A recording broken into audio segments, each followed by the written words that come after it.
agresores, se los vuelvo a repetir: el ácido, la pepsina, el Helicobacter pylori, que es el rey, los antiinflamatorios y la aspirina, pero también el tabaco. Y los factores defensores son el mucus, la barrera mucosa, la secreción epitelial de bicarbonato, la adecuada circulación de la mucosa, la reparación tisular y, por supuesto, que ya les habíamos mencionado, las prostaglandinas. Entonces, ¿qué pasa con los antiinflamatorios? ¿Por qué son tan importantes? Se sabe que el 20% de los pacientes tratados con antiinflamatorios puede tener en algún momento una úlcera péptica. ¿Y por qué razón? Por lo que yo le había mencionado, porque inhiben la síntesis de prostaglandinas. ¿Qué es lo que hacen las prostaglandinas?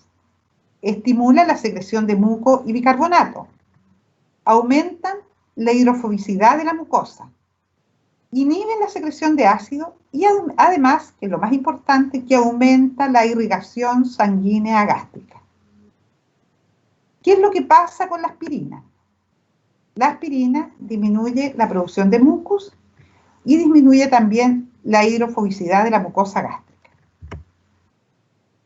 El 90% de las úlceras pépticas, como les dije anteriormente en la otra diapositiva, se deben a Helicobacter pylori, 90-95, depende si es gástrico-duodenal, uso de aspirina y antiinflamatorios. Se sabe que el 75% a 80%, se dicen en algunas estadísticas, de la población chilena tiene Helicobacter pylori. Y además, el 70% de los adultos mayores de 65 años toma antiinflamatorios, al menos una vez por semana. Por lo tanto, nosotros tenemos una población adulta mayor que, además de tener Helicobacter pylori, toma antiinflamatorios, entonces va a tener un alto riesgo de desarrollar patología ácido péptica. En realidad, ¿qué pasa con la fisiopatología de esto? Los ácidos orgánicos débiles, como son estas componentes, se concentran en la mucosa como consecuencia del atrapamiento iónico. Aumentan la permeabilidad celular y se produce una retrodifusión de hidrogeniones. Inhiben, ¿no es cierto?, como lo dijimos anteriormente, la síntesis de prostaglandina, disminuyen el flujo sanguíneo, por lo tanto disminuyen también la síntesis de moco y de bicarbonato, y se produce una mayor secreción de ácido por alteración a nivel de la bomba de protones. Pero los antiinflamatorios no solamente actúan en el estómago y en el duodeno, sino nosotros hemos visto también úlceras en el intestino delgado y colon debido a los antiinflamatorios. Entonces los antiinflamatorios tendrían un efecto que puede ser tópico, va a decir directo, a nivel del epitelio gástrico, pero también un efecto sistémico. ¿Por qué les menciono yo esto? Porque muchas veces, cuando ustedes van a ver médicos que le dicen, no, ponte este supositorio de diclofenaco, o de algún otro, o de Sindol, o póntelo inyectable, porque no te va a actuar a nivel del estómago. Mentira. Como son inhibidores de las prostaglandinas, tienen un efecto sistémico. Por lo tanto, el antiinflamatorio usado en forma oral, tópica o sistémica, inyectable, puede provocar las mismas tipos de lesiones. Aquí tenemos lo mismo, ¿no es cierto? La toxicidad directa de los antiinflamatorios no esteroidales, que van a poder provocar una lesión a nivel de la mucosa y posteriormente una úlcera. ¿Por qué? Porque logran aumentar, a causa de la disminución de las prostaglandinas, aumenta la secreción de ácido, disminuyen la de mucus, la de bicarbonato, y disminuye también la proliferación tisular. Y además acuérdense que tiene efecto en el endotelio, disminuye, ¿no es cierto?, como una zona isquémica que se puede producir. ¿De qué depende el riesgo? El riesgo depende de la dosis de antiinflamatorio que el paciente ingiera, del uso de otros fármacos como corticoides o anticoagulantes, de la edad del paciente, que ya lo dijimos, del antecedente de haber tenido una úlcera y del tipo de antiinflamatorios que se usen, porque hay algunos que son más potentes. Las personas que usan antiinflamatorios tiene una prevalencia de patología acidopéptica 5 a 10 veces mayor que la población general. Además, suelen tener más hemorragias y por ende mayores hospitalizaciones. Se han hecho estudios en Estados Unidos, por ejemplo, de las compañías de seguro y todas estas cosas, de la gran cantidad de millones o billones de dólares que se gastan, ¿no es cierto?, a través de los seguros por pacientes que ingresan con hemorragia digestiva secundaria a antiinflamatorios. Aquí nosotros tenemos qué es lo que pasa con un usuario crónico de antiinflamatorios, que tienen que tener abuelitos, que de repente les duele la pierna, que les duele la columna, que tienen artrosis, etcétera, etcétera. Cuando se usan antiinflamatorios en forma crónica, hay un riesgo global de desarrollar alguna patología de más o menos un 2,74%, especialmente hemorragias. Se suma a ello la edad. Mientras más edad, mayor riesgo. Si toman anticoagulantes, mayor riesgo. Si usan corticoides, también aumenta el riesgo. Si tienen enfermedades cardiovasculares, también. Si se usan en forma más prolongada, aumenta también el riesgo, y si la dosis es alta, también aumenta el riesgo. Por lo tanto, el uso de los antiinflamatorios por sí es un riesgo. Y si nosotros le sumamos la edad del paciente, uso de anticoagulantes, uso de corticoides, alguna enfermedad cardiovascular, uso de antiinflamatorios por un tiempo prolongado y una dosis alta, vamos a tener bastante riesgo de úlcera o de hemorragia digestiva. ¿Qué hacemos nosotros si un paciente tiene una lesión por antiinflamatorio? ¿Qué creen ustedes, no es cierto? Lo que tenemos que hacer, suspensión del antiinflamatorio, uso de omeprazol por periodo más prolongado. Y vamos a actuar previniendo esto, como usando antiinflamatorio en la dosis mínima y ojalá de acción más corta. Y estudiar la presencia siempre que nosotros requiramos usar en forma prolongada antiinflamatorio, si el paciente tiene o no tiene Helicobacter pylori. ¿Qué es lo que es una úlcera péptica entonces? La úlcera péptica corresponde a la pérdida focal de tejido en aquellos segmentos del tubo digestivo cuya mucosa está en contacto con ácido clorhídrico con pepsina. Se compromete todo el espesor de la mucosa y también parte de la submucosa. Siempre es más frecuente la úlcera duodenal que la úlcera gástrica. Y en este esquema ustedes pueden ver la localización de las úlceras. 25% de las gástricas se localizan en el antro y un 64% aproximadamente en la curvatura menor. Y en el duodeno, el 90% de las úlceras están en el bulbo duodenal. Aquí ustedes ven una imagen de una endoscopía que muestra, ¿no es cierto?, una úlcera en el antro, que es lo mismo que ustedes ven acá. Díganme.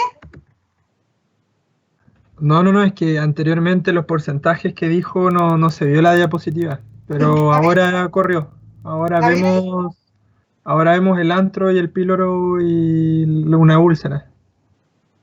¿En esa?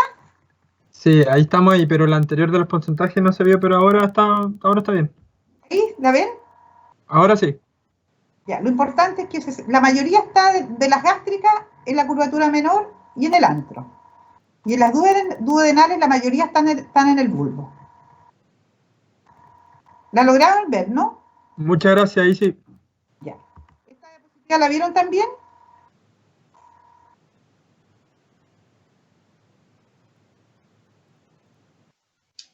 Sigamos.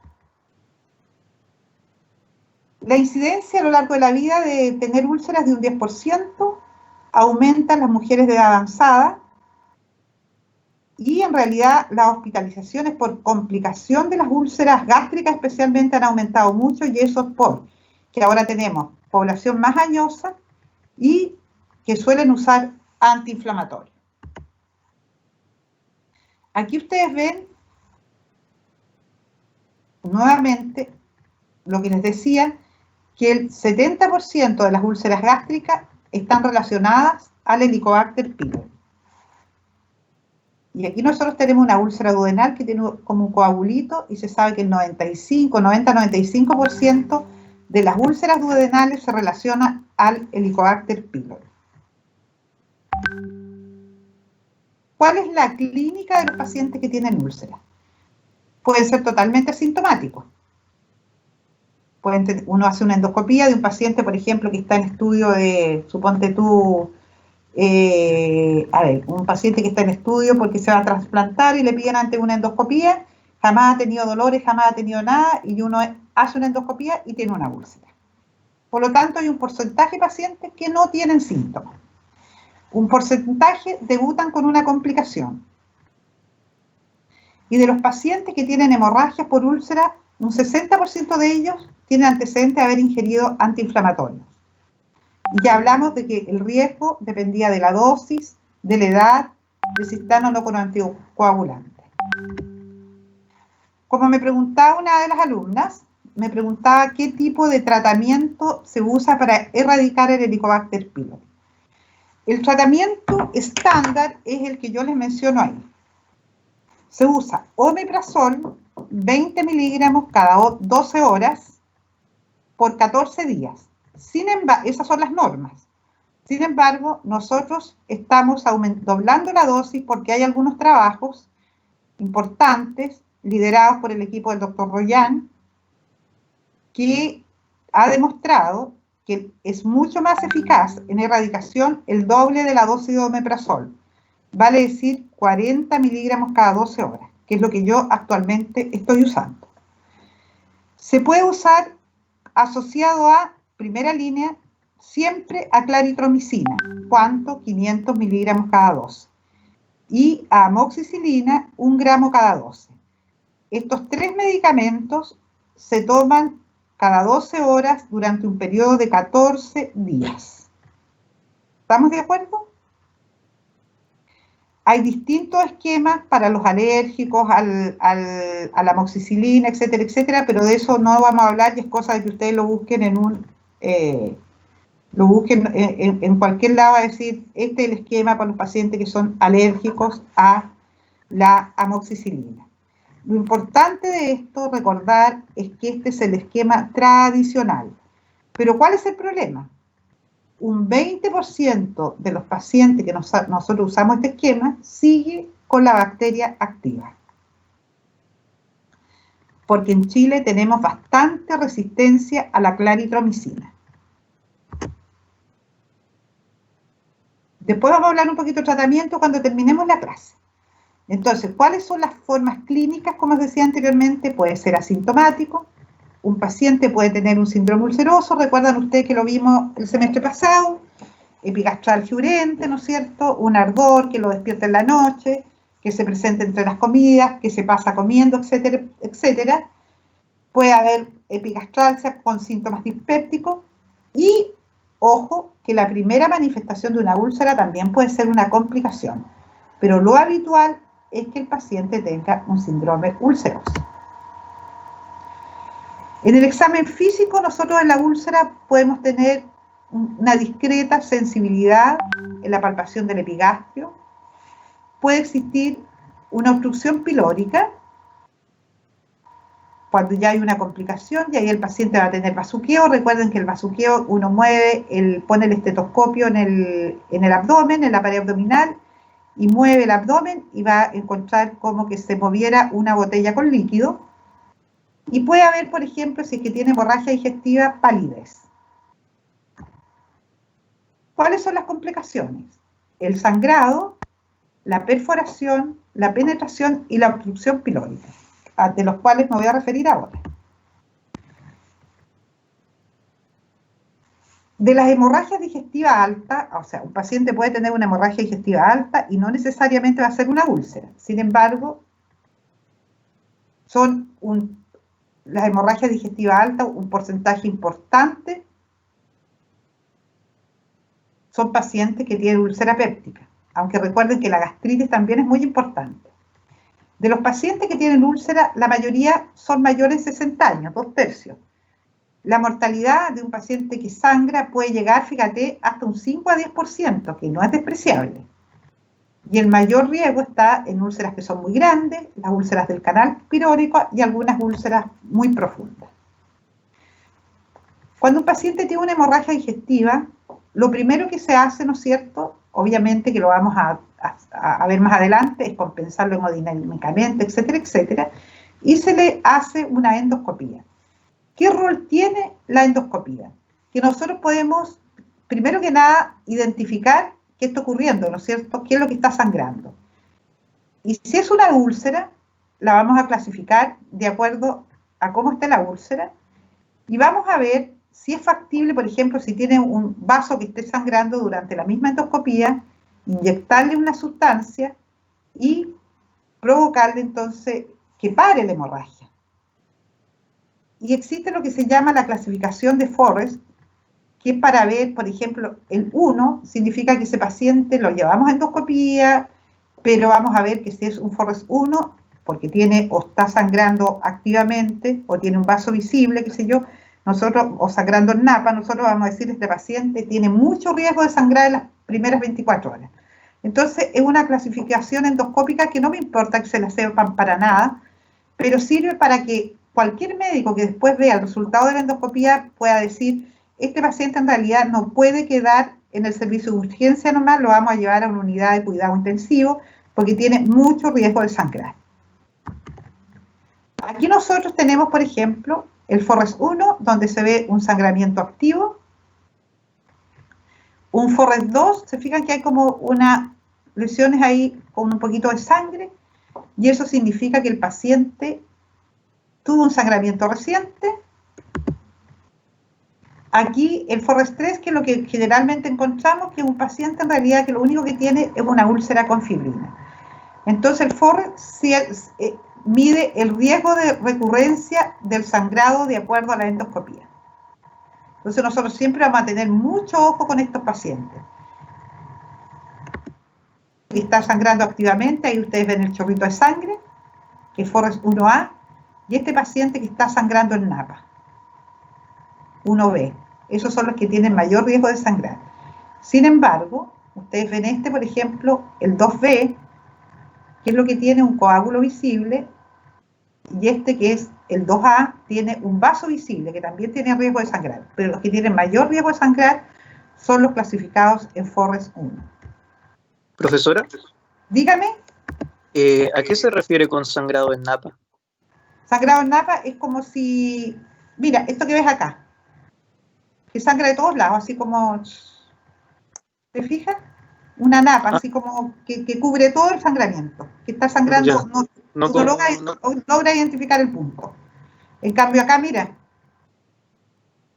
ahí está, sí, hay como un chorro. Ahí está el vaso y ahí está el chorrito de sangre. ¿Ya? Vale, muchas gracias. Entonces, otra complicación, vimos la hemorragia, puede ser la perforación. Y las úlceras pépticas perforadas, el 60% ocurre en el duodeno, pueden estar también en el antro y en el cuerpo. Mira, no quiero que sepan porcentaje, sino que solamente quiero que sepan que una úlcera se puede complicar como una perforación. Y ahí al perforarse, obviamente que va a dar signos peritoneales, ¿no es cierto? Ustedes entienden eso.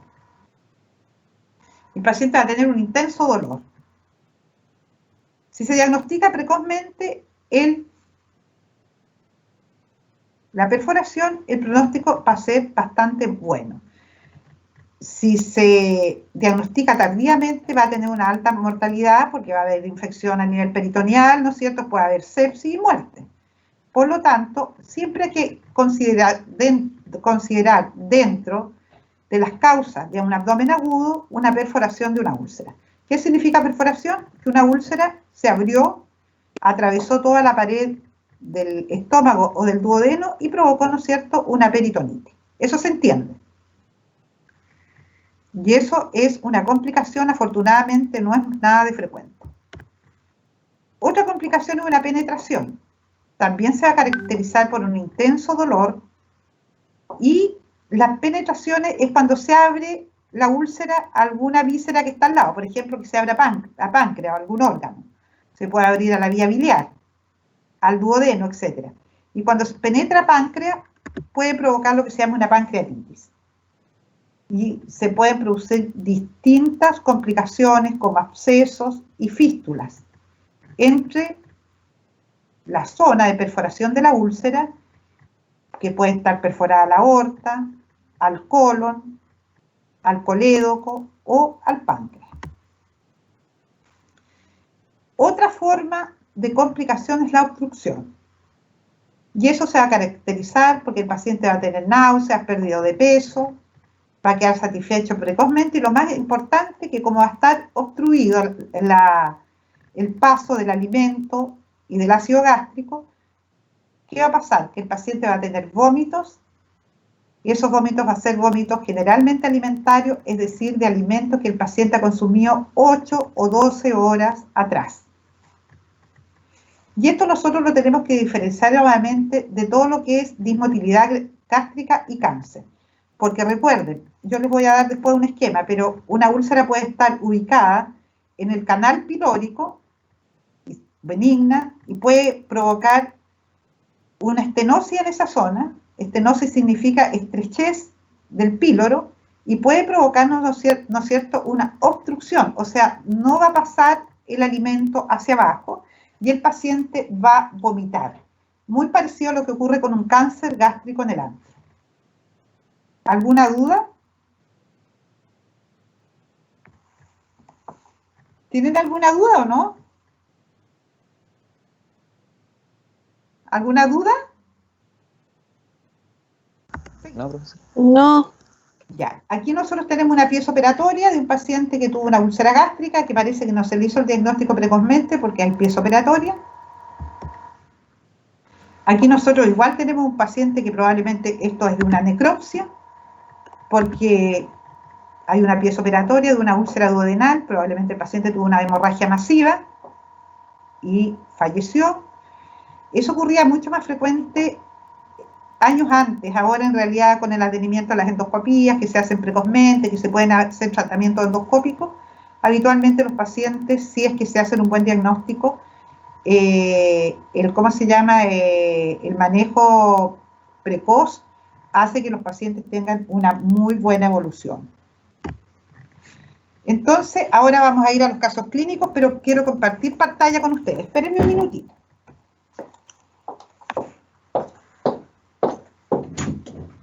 ¿Me pueden ayudar a compartir pantalla?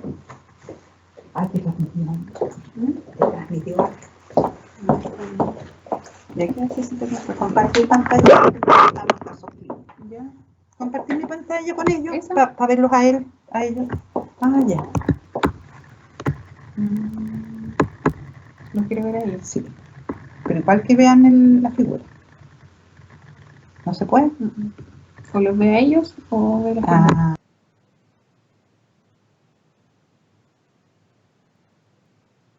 ¿Pueden aparecer ahí? ¿No? Dejémoslo ahí. ¿Y cuando hablen ellos? ¿Los va a escuchar?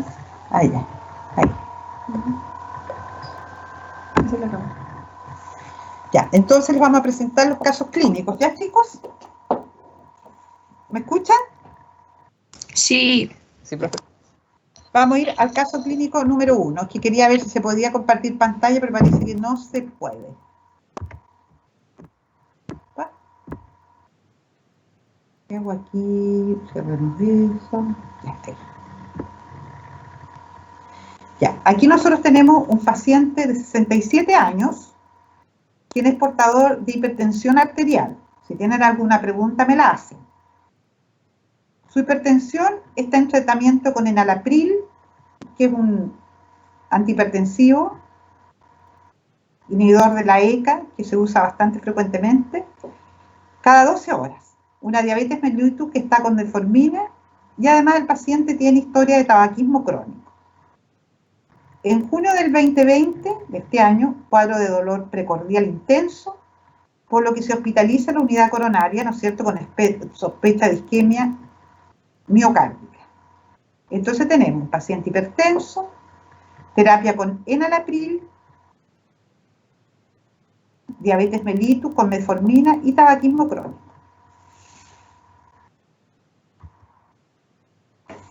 En realidad, el paciente sospecharon, ¿no es cierto?, que tenía alguna isquemia cardíaca, que tenía alguna lesión en las coronarias, por lo que se efectuó una angiografía, constatándose una lesión estenosante en la coronaria, procediéndose a una angioplastía. Evolución fue favorable. Recuerden ustedes, y ustedes ya tuvieron clase de cardiología, que los pacientes generalmente cuando tienen estas lesiones, ¿qué es lo que hacen?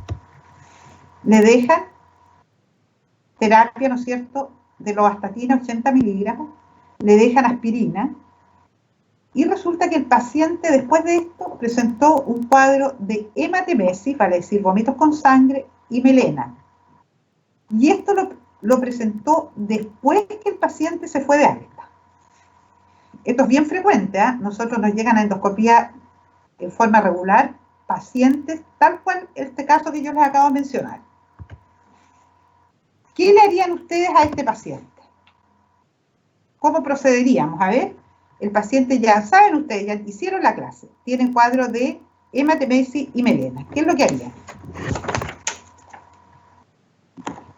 Primero que deje de tomar aspirina, lo más importante. Ya, perfecto. ¿Qué más? ¿Qué harían con él? Ustedes, ya, supongamos que fuera un familiar de ustedes, que lo tengan en la casa, que ni siquiera hayan tenido que ir a ver médico. ¿Qué le dirían?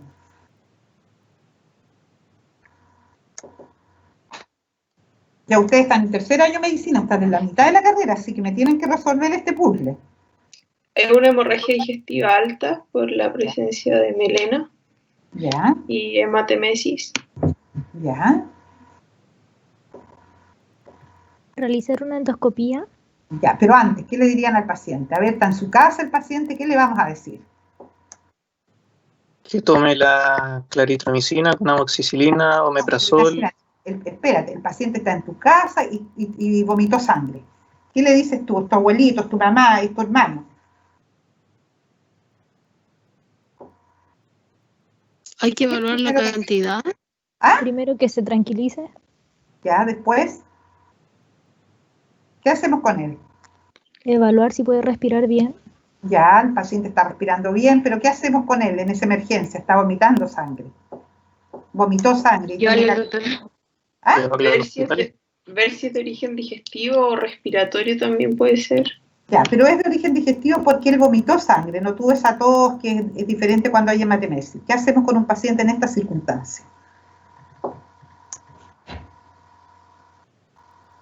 ¿Llevarlo al hospital?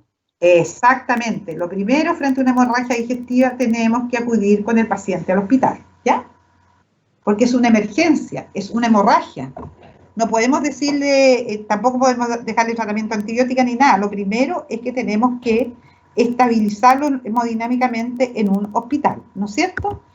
Entonces, este paciente, lo primero que vamos a hacer es llevarlo al hospital, donde se le va a efectuar una compensación hemodinámica que se llama, se le pondrá suero, probablemente le van a poner sangre, le van a tomar primero el grupo IRH, y después que el paciente esté compensado, recién se lleva a una sala de endoscopía. Y la endoscopía que se le hizo a este paciente mostró una úlcera gástrica con un coágulo visible. O sea, tenía un Forrest 2, ¿no es cierto? No tenía tanto riesgo de sangrar como el Forrest 1, pero sí tenía riesgo de seguir sangrando. Por lo tanto, lo primero que hay que hacer en un paciente que tiene una hemorragia digestiva es llevarlo al hospital. Obviamente que en el hospital le hicieron tacto rectal, le tomaron la presión, el pulso, vieron si estaba muy taquicárdico, si estaba hipotenso, se le toma grupo IRH para ver qué sangre hay que transfundirle, ¿no es cierto? Y una vez que ya le pongan sangre y que le pongan su suerito, recién se lleva a la sala de endoscopía. Porque se imagina un paciente grave que se muere en una sala de endoscopía o se muere en un pasillo porque no le hemos puesto, no le hemos compensado su parte hemodinámica. ¿Me entienden o no? ¿Están Sí. de acuerdo? Sí. Entonces lo primero es la hospitalización. En la sala de endoscopía, ¿qué se hizo? Como tenía ese coágulo, se procedió a una inyección de una sustancia que esclerosa la úlcera con esa sustancia adrenalina. Y así el paciente deja, o sea, se le esclerosa la zona del coágulo y va a dejar de sangrar. ¿Qué deberíamos hacerle posteriormente a este paciente? Ya se compensó el hombre, ¿no es cierto? Ya hicimos el diagnóstico que tenía una úlcera, se compensó hemodinámicamente, fue a la sala de endoscopía, se hizo esa inyectoterapia que les digo yo, y el paciente ya está estable. Y ya está estable y lo vamos a dar de alta. ¿Qué hacemos ahora con el paciente? ¿Qué creen ustedes? Darle profilaxis por un tiempo para que no vuelva a recaer. ¿Ya con qué? Omeprazol. Ya. Y fuera de eso, acuérdense que es una úlcera gástrica. ¿Qué otra cosa le van a hacer? Quizás buscar los factores de riesgo para que no tenga tantos y Ya. decirle que no Buscar tiene que hacer. la presencia de Helicobacter pylori Hay que para ver buscar si la presencia de Helicobacter pylori. Y eso se hace durante la misma endoscopía que nosotros diagnosticamos la úlcera. Y yo les voy a explicar cómo. Doctora, Entonces, tengo una duda. Dígame, ¿Por qué adrenalina? porque esa es la sustancia que provoca una vasoconstricción. Ah, ya. Eso lo Gracias. inyectamos. ¿Ya? Ya. Entonces, como dijo tu compañero, le vamos a indicar omeprazol, estudiar el Helicobacter pylori. Ese estudio de Helicobacter pylori ya se había hecho en esa endoscopía cuando fue a la sala de endoscopía sangrando. Uno va y le toma una muestrecita ahí, no de la úlcera, de alguna zona del ancho gástrico para tomar, porque una úlcera gástrica que esté con sangramiento no le podemos tomar biopsia. Pero sí le hacemos estudio de Helicobacter pylori con una muestrecita que le tomamos en alguna zona del estómago. ¿Ya? Y como este paciente tiene una úlcera gástrica, él debe ser sometido en el plazo de 2 meses a una nueva endoscopía para toma de biopsia de las úlceras. ¿Por qué? Porque la úlcera gástrica, aunque desde el punto de vista endoscópica sea totalmente benigna, nosotros siempre la debemos biopsiar, porque existen úlceras que para nosotros los endoscopistas aparecen como malignas y puede ser un cáncer. Por lo tanto, chicos, toda úlcera gástrica se le debe tomar biopsia a la úlcera. Si está sangrando, como es el caso de este paciente, solamente le tomamos Helicobacter pylori, tratamos la bacteria, lo tratamos 2 meses con omeprazol y posteriormente hacemos un control endoscópico para tomar biopsia de la úlcera. Por lo tanto, a todo paciente que presenta úlcera gástrica o duodenal se le debe buscar Helicobacter pylori. La detección de la bacteria se va a efectuar mediante endoscopía. Si es positivo, el paciente debe tratarse y luego hay que controlar si desapareció la bacteria después del tratamiento. El control de la bacteria no se hace con una nueva endoscopía, se hace con estudio de antígeno fecal. Y eso se hace al 14 días de terminar la terapia o entre el 14 días o 15 días de terminar la terapia al mes. Y requisito para hacerle el control es que no esté tomando ni un antibiótico, ni siquiera por una infección de otro tipo, y que tampoco esté tomando omeprazol, porque si no se producen falsos negativos en la muestra. ¿Estamos? Cuando hay una úlcera gástrica, como les dije, siempre se debe efectuar biopsia, con excepción de este paciente, que nosotros no podíamos biopsiarlo, porque su úlcera era así, ¿no es cierto? Tenía un coágulo. Entonces, imaginan que yo le meto una pinza de biopsia a esa zona, ¿qué es lo que hago? Remuevo el coágulo y el paciente sangra y se puede choquear. Entonces, la biopsia de la úlcera la vamos a tomar posteriormente. ¿Estamos? ¿Alguna duda respecto a este caso? Profe, yo, Dígame. es que a él le habían indicado, ¿cierto?, la aspirina. ¿Sí? Ahí habría que cambiarle el tratamiento con la aspirina, ¿cierto? Lo ideal es que el paciente probablemente posteriormente va a quedar con aspirina. Pero ¿Ya? lo que sí habría que hacer con él es dejarlo con un protector gástrico como el omeprazol. Ah, ya. ¿Ya? Eso. ¿Dudas? ¿Verdad? Diga. Cuando usted dijo respecto al antígeno fecal que se toma, Ahí usted dijo que el paciente tiene que estar sin terapia de antibiótico ni omeprazol. Exacto. ¿Por qué el omeprazol no Porque puede tomar? la causa, ¿por qué el omeprazol? Porque puede inhibir el crecimiento de la bacteria.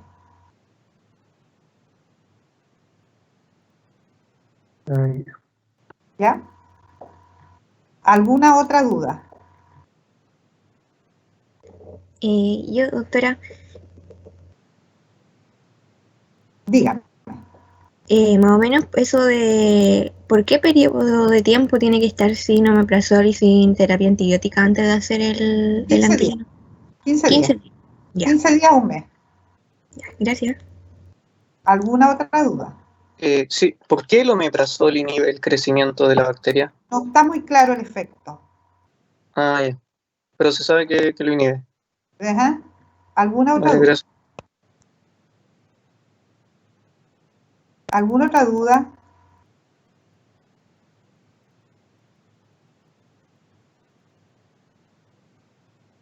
Seguimos.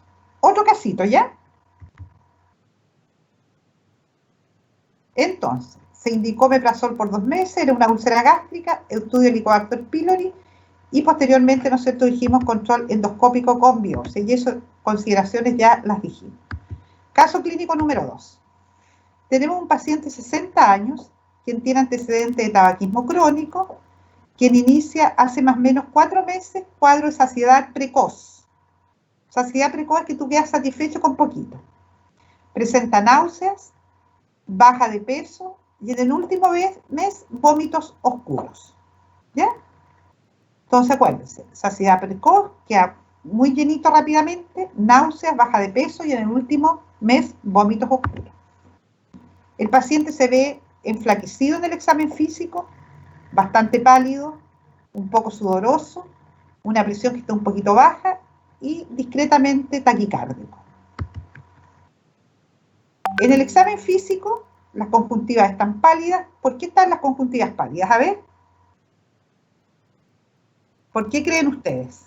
Por una posible pérdida de sangre. Por la pérdida de sangre. El corazón ritmo regular en 2 tiempos, pero hay un soplo sistólico. ¿Por qué creen ustedes que tiene un soplo sistólico? Por lo mismo. Por la anemia, ¿no es cierto?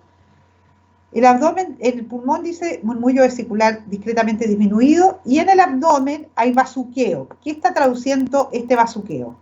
Una obstrucción gástrica. ¿Ah? Una obstrucción. Exactamente, o sea, el estómago no se está vaciando. Y en las extremidades, masas musculares disminuidas. ¿Por qué creen ustedes? Porque el paciente que nos había dicho que había bajado de... Eso. Había bajado en forma importante de peso, mire, estaba enflaquecido, con una baja de peso importante. Por lo tanto, ya había perdido masas musculares. Con eso, ¿cuál es la hipótesis diagnóstica que ustedes me plantean? A ver, ¿qué me dicen ustedes?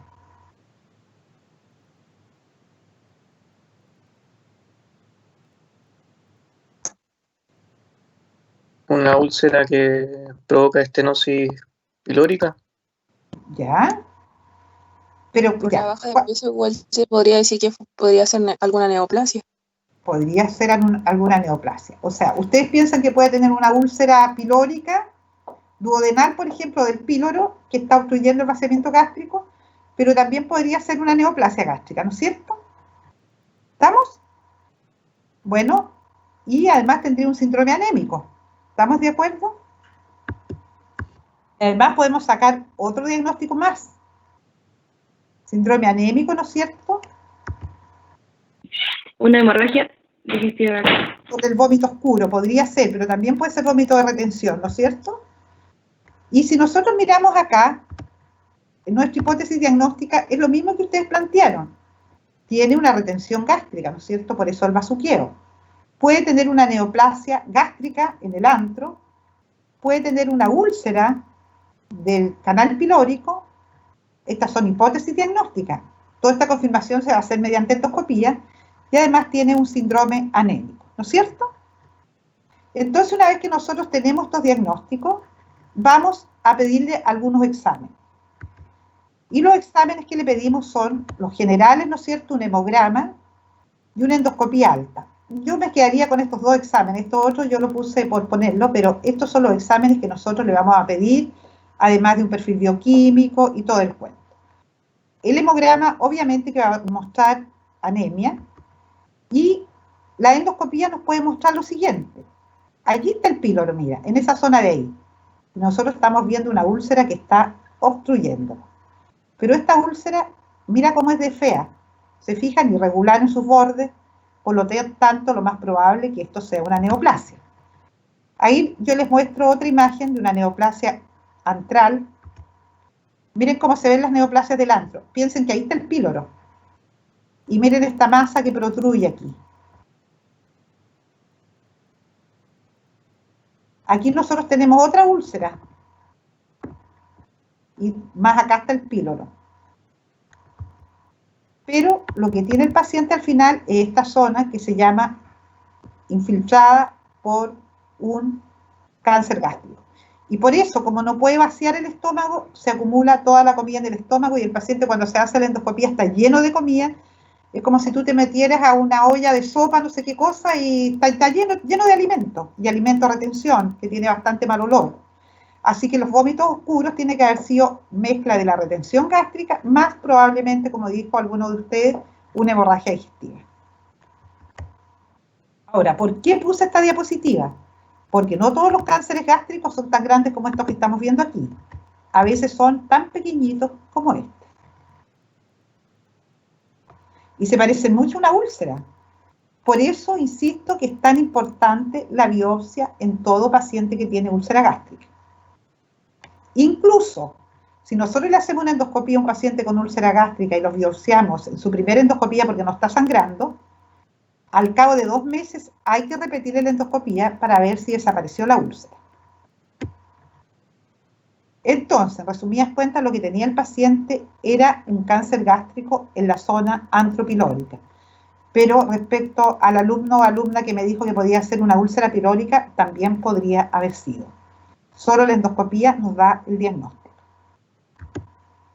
Aquí tenemos otra imagen que muestra una úlcera gástrica, o sea, un cáncer gástrico. ¿Ven muy chicas las diapositivas o no? Se las han... Oh, qué otro. ¿Cómo lo agrando esto? Abajo a la derecha, a la Abajo. izquierda del signo menos. A la izquierda del signo menos, ¿ya? ¿En la Ahí. copita? Ahí. Claro, la que parece copita. Ya, perfecto. Se me había olvidado la copita ya. Entonces ahí, a ver, les voy a mostrar de nuevo las lesiones. ¿Ven ahí? Esa está mejor ahí. Esa está mejor ahí. Ahí las ven mejor, ¿no es cierto? Ya. Entonces, ahí vemos las úlceras y como les decía yo, este también es un cáncer gástrico, pero es chico. Entonces lo que tenía la paciente era una síndrome de retención gástrico, porque ahí nosotros no hablamos de obstrucción. Obstrucción es cuando hay una obstrucción en el intestino. Ahí nosotros hablamos síndrome de retención gástrico o síndrome pilórico. Ahí tenemos un cáncer gástrico, otro cáncer gástrico. ¿Se fijan cómo empiezan a retener comida en esa zona? Y considerar que el cáncer gástrico está, digamos, dentro de las garantías de los pacientes, o sea, está en el auge, por lo tanto es una patología que se debe resolver en un corto periodo de tiempo. ¿Vamos al caso clínico número 3 o están muy cansados? Yo creo que seguimos, ¿no? ¿Chicos? Sí, sigamos, profe. ¿Nos queda poco? Ya, cambiamos de edad. Paciente de 24 años, sin antecedentes mórbidos de importancia, quien desde hace 3 meses refiere cuadro de dolor epigástrico, urente, se pasa con las comidas, lo despierta por la noche. Esto es muy parecido a lo que yo le había pasado anteriormente. Pero desde hace 6 días presenta deposiciones oscuras. Refiere cansancio, o sea, el paciente va a subir una escala, se cansa, caminar unas 2 o 3 cuadras, se cansa. Curiosamente, él no me acusa uso ni de antiinflamatorios, solamente para algún dolor paracetamol, y dice que toma cerveza los fines de semana. Hasta ahí, ¿qué creen que tiene el paciente? ¿Un síndrome ulceroso? Un síndrome ulceroso, ¿no es cierto? Pero le hacíamos un examen físico, el paciente había tenido, ¿no es cierto? Recuerden ustedes que se cansaba un poco, o sea, ya había perdido bastante sangre. Y eso se repercute, ¿no es cierto?, en un examen físico que va a mostrar palidez, taquicardia, una presión que está un poquito baja. Y en el examen segmentario, las conjuntivitis van a estar pálidas, va a haber un soplo sistólico eyectivo también, el abdomen sensible en el epigastrio, sin masas, y el tacto rectal melena. Siempre que un paciente tiene una hemorragia digestiva que nos dice que tiene deposiciones oscuras, nosotros debemos hacer un tacto rectal. Entonces, ¿qué es lo que tiene el paciente? ¿Qué tiene el paciente ahora? Se agregó otro diagnóstico. A ver, ustedes me dijeron síndrome ulceroso. ¿Qué más?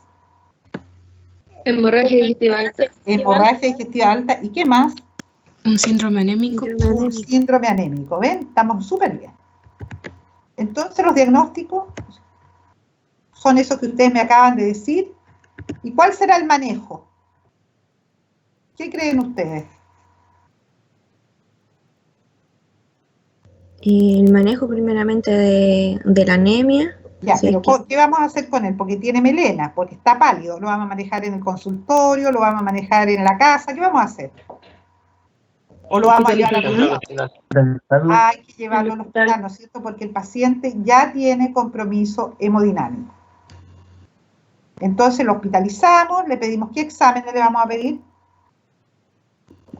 Hemograma y endoscopia. Ya, hemograma, ¿no es cierto? Va a tener un hematocrito bajón. Una vez que se compense, igual que el otro paciente, se le va a hacer entonces endoscopia.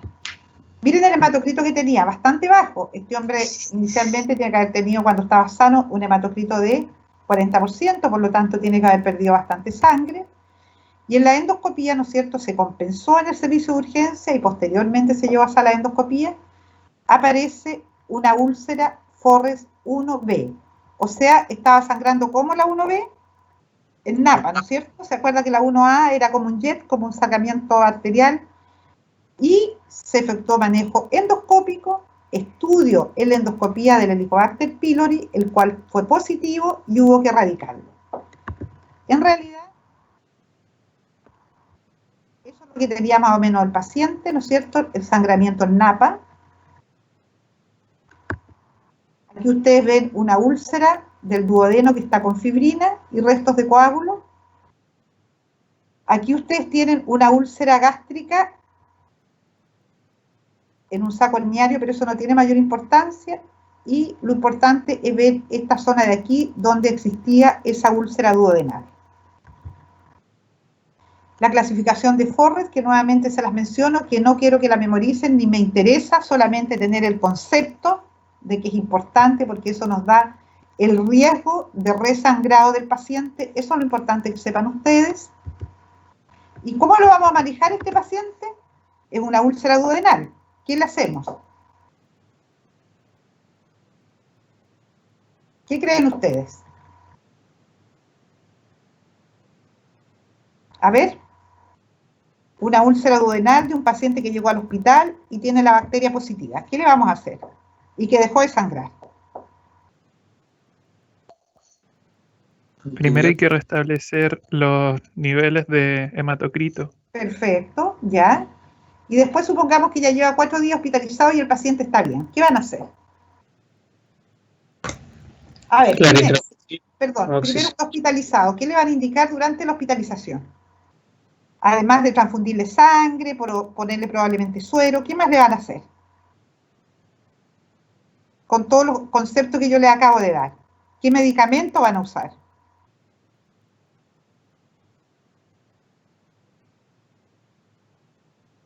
¿A quién se le ocurre? Amoxicilina y... No, ¿qué medicamento? Antes de la bacteria y antes de todo. ¿Qué medicamento se usa? Omeprazol. El omeprazol. Si el paciente está recién ingresado, se va a usar omeprazol, ¿no es cierto? Probablemente en forma inyectable. Ya una vez que está compensado, vamos a usar el omeprazol en forma oral. Entonces, se va a hacer, si es que es una úlcera gástrica, biopsia. Estudio del Helicobacter pylori, erradicación, mantener el omeprazol y control en 2 meses. Si el paciente tiene una úlcera duodenal, esto es lo más importante que quiero que les quede tranquilo, que les quede claro. Si tiene una úlcera duodenal, no miren el forro. Paciente que tiene una úlcera duodenal como esta, ¿qué hacemos? Se diagnostica la úlcera, se toma una biopsia de esa zona de ahí, del tejido gástrico, no del duodeno, y se ve si tiene Helicobacter pylori o no. Si tiene Helicobacter pylori, se le erradica el Helicobacter pylori con la terapia que yo les dije. Se deja en tratamiento con omeprazol un par de meses, o un mes puede ser también, y posteriormente se ve si la bacteria desapareció con el antígeno fecal. Pero si es una úlcera gástrica, cuando nosotros tenemos una úlcera gástrica, la cosa es diferente. ¿Por qué? Porque tenemos que tomar de esta zona del estómago alejada de la úlcera el estudio de la bacteria. Si es positivo, también se debe erradicar de la misma forma. Durante la endoscopía, si es que no está sangrando, se toma muestra de la úlcera. La del duodeno, recuerden, no se toma muestra. La muestra se toma en esta zona del estómago, que es ahí donde están las bacterias. ¿Me entienden o no? Yo creo que no me entienden. No, no entendí. Ya, vamos a ver, vamos a ir para atrás.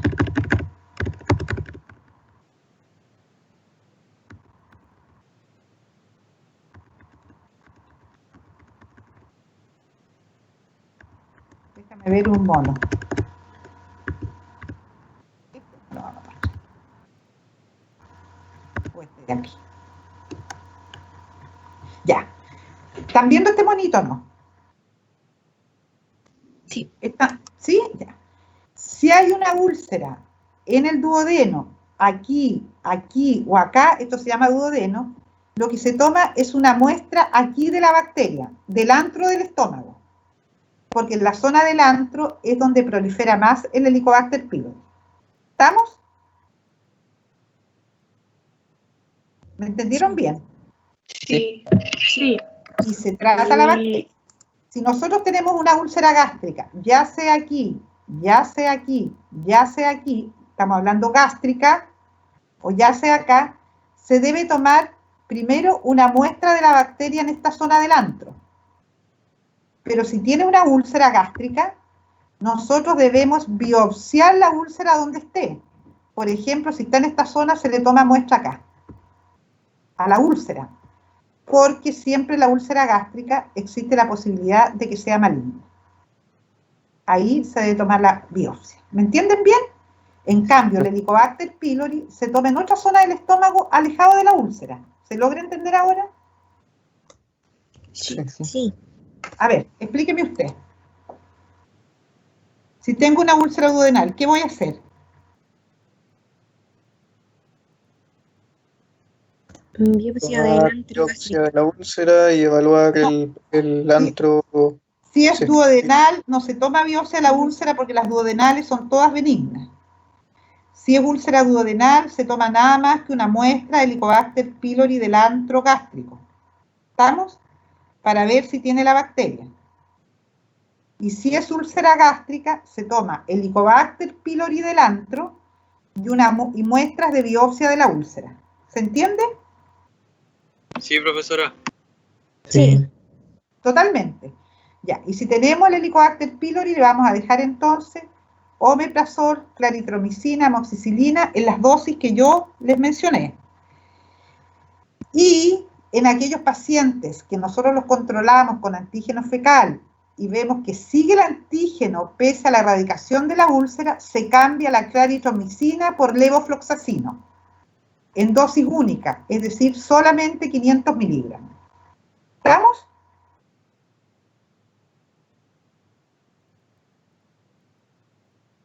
Sí. Ya. ¿Tienen alguna duda? Porque estamos terminando la clase. Profe, Dígame. ¿la biopsia de la úlcera gástrica se realiza varios meses después porque puede sangrar? No, o... cuando el paciente, la mayoría de los pacientes que llegan a endoscopía llegan con úlceras que no están sangrando. Por lo tanto, ahí se le toma la muestra. Lo que pasa es que si un paciente tiene hemorragia digestiva, postergas tú la biopsia para un mes después, o 15 días después, o 20 días después. ¿Me entendió? ¿Sí? Ya. Mira, aquí está re fácil. Si nosotros encontramos esta úlcera gástrica, esta no está sangrando. Por lo tanto, aquí se puede biopsiar en esta zona. Le tomamos muestrecita. Pero además de la biopsia, vamos a tomar una muestra de Helicobacter pylori en alguna zona de acá. ¿Me entienden? Esta está re buena. Ahora, si tenemos una úlcera duodenal, como esta de aquí, nosotros miramos la úlcera y después nos retiramos del duodeno, nos vamos para arriba y tomamos ahí una muestra de la bacteria. O sea, siempre la muestra de la bacteria se debe tomar en esa zona si es que es úlcera gástrica o duodenal. Y si hay úlcera gástrica, biopsia de la úlcera. Si es úlcera duodenal, no se biopsia porque las duodenales son siempre benignas. ¿Estamos? Sí. ¿Dudas? Chicos, ¿entendieron bien la clase? Profe, ¿siempre que se hace una endoscopía se busca Helicobacter pylori o no siempre? Siempre. Esa es la conducta que tenemos ahora. Siempre. Yeah. Salvo, ponte tú que tú tengas un paciente de 80 años que el estómago sea impecable, ¿para qué le vas a hacer Helicobacter pylori? Si tratarle el Helicobacter pylori a una persona muy añosa y sin factores de riesgo, va a hacer más el daño con los antibióticos porque se produce la, ¿cómo se llama? La alteración de la flora normal del colon. Entonces yo a ese paciente no le buscaría el Helicobacter pylori. Pero si una persona joven, como eres tú, o como probablemente es tu mamá, yo le haría el Helicobacter pylori. A todo paciente. Tenga o no la úlcera. Tenga o no tenga la úlcera. Si la mayoría de las endoscopías no tienen úlcera. Yeah. O sea, los pacientes que se hacen endoscopía no tienen úlcera. ¿Alguna otra duda, chicos? ¿A un niño también se le toma Helicobacter? Solamente cuando tienen úlcera. Porque yo creo que someter a un niño a una endoscopía y darles antibióticos a un niño que tiene 10 años o 12 años y que no tiene nada en el estómago, yo creo que no se debe hacer. ¿Alguna otra duda? Doctora, dígame. ¿Qué signo define que haya que tomar un hemograma? ¿Cómo? ¿Qué signo define que haya que tomar un hemograma? Cuando están con anemia o taquicardia. Gracias. Uy, qué raro. No puedo entrar a verlos a ustedes. Última diapositiva, Vika. ¿Alguna otra duda? Doctora, una consulta. Dijo que el reemplazo era por levofloxacino en dosis única. Única, 500 miligramos. Ya. Muchas gracias. ¿Alguna otra duda, chicos? Profesora, dígame. más o menos, ¿qué edad es como crítica como para, en el caso de encontrar Helicobacter, sí tratarla? O sea, yo todo paciente de 15 años, de 17, 15, 17 años para arriba hasta los 75 años yo los trataría de todas maneras. Y en los pacientes usuarios de antiinflamatorios, ponte tú que tienen artritis reumatoidea, que siempre deben recibir antiinflamatorios, hay que buscarle la bacteria. Pero yo no le buscaría a un niño, ponte tú, como ustedes me preguntaron qué pasa con un hijo de un papá y una mamá que tiene Helicobacter pylori. Yo no le trataríamos la bacteria. No debemos tratar la bacteria aunque la tenga, hasta que tenga una edad más adulta.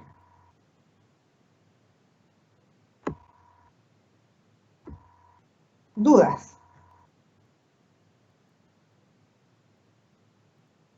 ¿Alguna otra duda? Chicos. ¿Es necesario confirmar la presencia del Helicobacter pylori con algún otro examen aparte de la muestra? Aparte de la muestra, no. Con eso se sabe que está la bacteria. Gracias. ¿Dudas?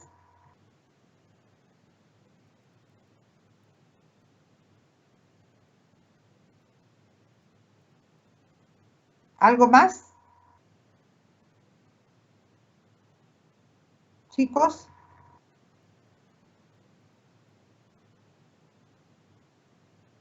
¿Terminamos? ¿Alguna duda? Sí. ¿O terminamos? Ya, ¿les quedó todo claro, no es cierto? Sí, profe. ¿Sí? ¿Les pareció bien la clase? ¿Les quedó todo claro, los conceptos? Sí. ¿Segura? Sí, profe. Ya, entonces nos despedimos. Un gusto, que estén muy bien. Muchas gracias, profe. Chao, profe, gracias. Chao, que estén bien. Adiós. Muchas gracias. Ya, chao.